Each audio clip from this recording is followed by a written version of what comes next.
दोस्तों, आज आपके साथ हम बहुत अच्छा टॉपिक बांटने जा रहे हैं।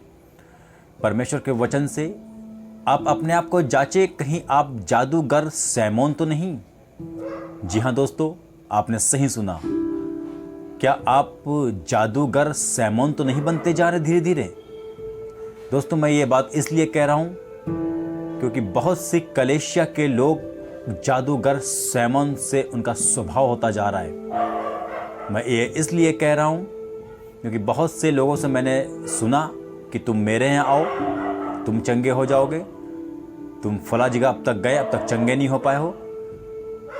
जी हाँ दोस्तों, मसीह में लोगों ने अपना अपना मेडिकल स्टोर, अपना अपना ट्रामा सेंटर खोल रखा है। दोस्तों, तुम फला चर्च में चंगा ही नहीं पा पाओगे। दोस्तों, तुम फला जगह चंगा नहीं हो पाओगे। दोस्तों, तुम मेरे यहाँ आओ, मैं तुम्हें चंगा कर दूंगा। दोस्तों, क्या आप जादूगर सैमोन सी बातें तो नहीं कर रहे हैं? आइए हम लोग बाइबल के वचन से देखते हैं कि बाइबल इस बारे में क्या बताती है। प्रेरितों के काम 8 अध्याय 9 वचन से हम लोग पढ़ते हैं। इससे पहले उस नगर में सैमोन नामक एक मनुष्य था जो जादू टोना करके समरिया के लोगों को चकित करता और अपने आप को एक बड़ा पुरुष बताता था। दोस्तों, बाइबल कहती है एक नगर में एक जादू टोना करने वाला था। दोस्तों, बहुत से वो अचंभे वाले काम करता था। लोग उसको देखकर चकित हो जाते थे क्योंकि वह जादू से लोगों को अपनी ओर अट्रैक्ट करता था। दोस्तों, जादू दिखाकर, डब्बे के अंदर से फूल निकालकर, लोगों के जेब से पैसे गायब करना, ये बहुत से जादूगर आज भी आपके इलाके में, आपके मोहल्ले में आते हो करते होंगे। और जादू देखकर आप बड़े खुश हो जाते होंगे और सोचते होंगे इसके पास तो बहुत अच्छी ट्रिक है। दोस्तों, जादू हाथ की सफाई होती है। जादू से दोस्तों किसी का जीवन नहीं बदलता। जादू से आप थोड़ी देर खुश हो सकते हैं, आप मज़े ले सकते हैं, लेकिन दोस्तों जादू आपके जीवन में काम नहीं करेगा। लेकिन हाँ, टोना और टटका ये चीज़ें जीवन में काम करती क्योंकि इनके पीछे शैतानी ताकतें होती हैं। दोस्तों, जो तांत्रिक होते हैं, जो जादू और टोना करते हैं, दोस्तों ये रात रात में जाकर शमशानों में जाकर जगाते हैं उन शैतानिक आत्माओं को, उनको खून देते हैं, उनको बलि देते हैं। बहुत से लोग बच्चों की बलि, जानवरों की बलि देते हैं, तब जाके ये शैतानी आत्माएं जाग उठती हैं और उनके कहे के अनुसार करती हैं। दोस्तों, मैं बताऊं, अभी जल्दी मेरे पास एक व्यक्ति का फ़ोन आता है, बोलता भैया ये बहुत जादू टोना और करधर करते थे, लेकिन आज इनकी कंडीशन मरने पर है। ये जादू से अपने आप को बचा नहीं सकते, ये उन दुष्ट आत्माओं से अपने आप को बचा नहीं सकते।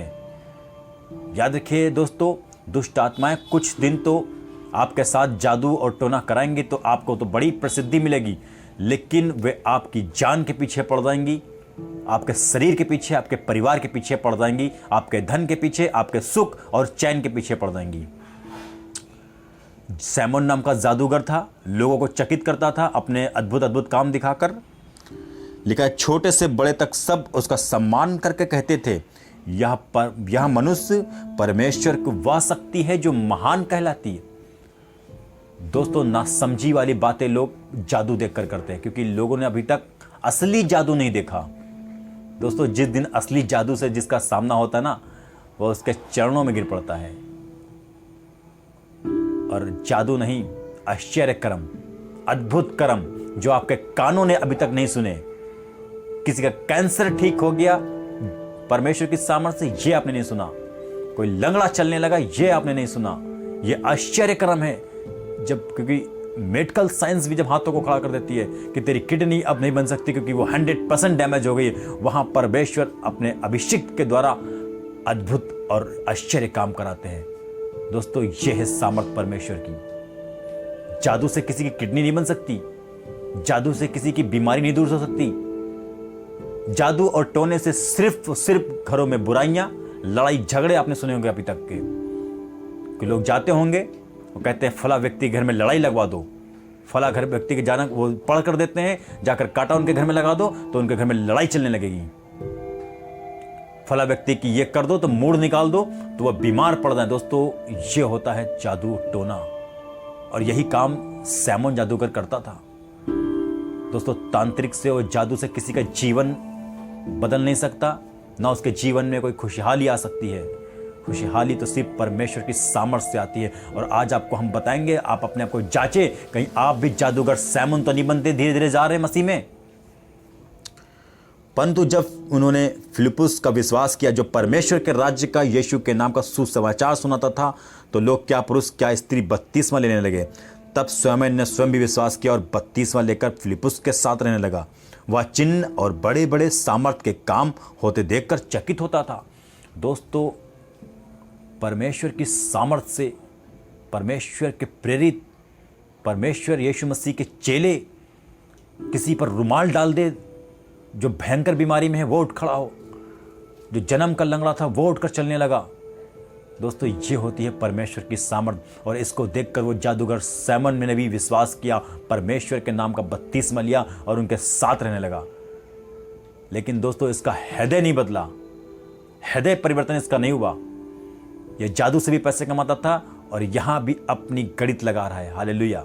अभी हम बताएंगे आपको, मैं बार बार क्यों कह रहा हूं कि आप कहीं जादूगर सैमन तो नहीं बनते जा रहे। दोस्तों, प्रभु ने कहा, मेरे मंदिर को तुम लोगों ने डाकुओं की खोह बना दिया। मेरी भेड़ों पर ऐसे ऐसे बोझ रखते हो जिनको तुम उंगली से छूना, तुम नहीं उन्हें छूना जाते हो, और उन भेड़ों पर लादते हो। हालेलुया। आइए हम लोग और थोड़ा पढ़ते हैं, वचन क्या बताते हैं, हमें वचन पे ध्यान देना है। जब प्रेरितों ने सुना यरूशलेम में थे कि सामरियों ने परमेश्वर का वचन मान लिया, तो पतरस और यूहन्ना उनके पास भेजे।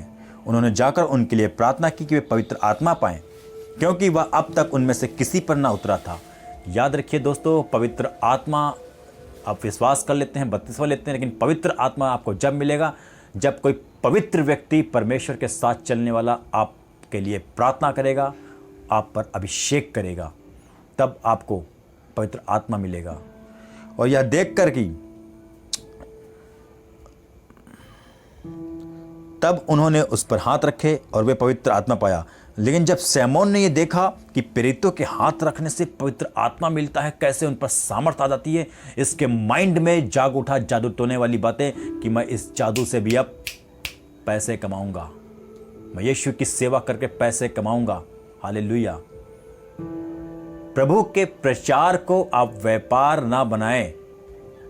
भेड़ें परमेश्वर की हैं, इस बात को आप नोट कर लें। उन भेड़ों को लूटना नहीं है।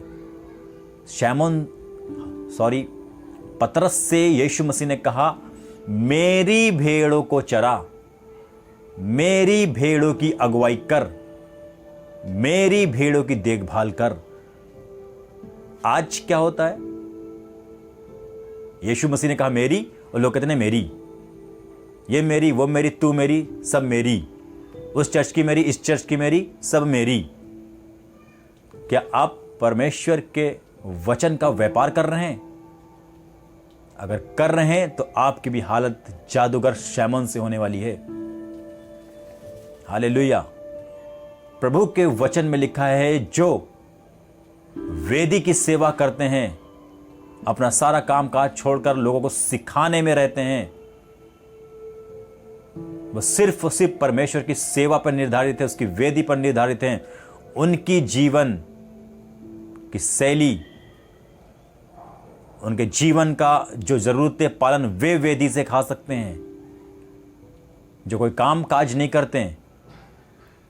दोस्तों, परमेश्वर का वचन कहता है कि जो सिखाने में लवलीन रहते हैं, जो अपने सारे कामों को छोड़कर परमेश्वर के लोगों को सिखाते हैं, वे वेदी से खा सकते हैं। हालेलुया। उनके लिए परमेश्वर ने ठहराया कि इनको हर तरह का दान 10वां अंश इन तक पहुंचाया जाए, क्योंकि ये परमेश्वर की सेवा कर रहे हैं। ये अपनी फैमिली के लिए, अपने दिनचर्या के लिए किसी का कोई वर्क नहीं कर रहे हैं। ये सिर्फ बाइबल से वचन को निकालकर आपको आशीष दे रहे हैं, इनके द्वारा आप आशीष पा रहे हैं। ऐसे लोगों के लिए परमेश्वर ने कहा था ये वेदी से खा सकते हैं। लेकिन जादूगर शैमोन क्या कर रहा, जब उसने देखा कि पतरस और यूहन्ना के हाथ रखने से लोग पवित्र आत्मा पा रहे हैं, ये पैसों की थैली लाकर उनसे कहता है, ये जादू मुझे भी सिखा दे, ताकि मैं भी जाऊं, इससे पैसे कमाऊं। हालेलुया। तब पतरस कहता, तेरे पैसे, तेरा यह घमंड तेरे साथ नाश हो जाए। ये वो दान है जो परमेश्वर स्वर्ग से अभिषेक द्वारा देता है। दोस्तों, हर किसी के हाथ रखने से आप पवित्र आत्मा नहीं पाएंगे। जिसका जीवन परमेश्वर के योग्य होगा, जो परमेश्वर की बुलाहट के अनुसार चल रहा होगा, जिसका जीवन पवित्र होगा, वो जब आपके लिए हाथ रखकर प्रार्थना करेगा तब आप पर अभिषेक और पवित्र आत्मा पाएंगे। हालेलुया। पतरस कहता है, तेरे पैसे, तेरा घमंड, तेरी बातें तेरे साथ नाश होंगी, क्योंकि ये दान। सो प्रभु का हम धन्यवाद करते हैं, और उन सब सब्सक्राइबर का भी जिन्होंने जल्दी मेरे चैनल को सब्सक्राइब किया है। प्रभु आपको बहुत आशीष दे।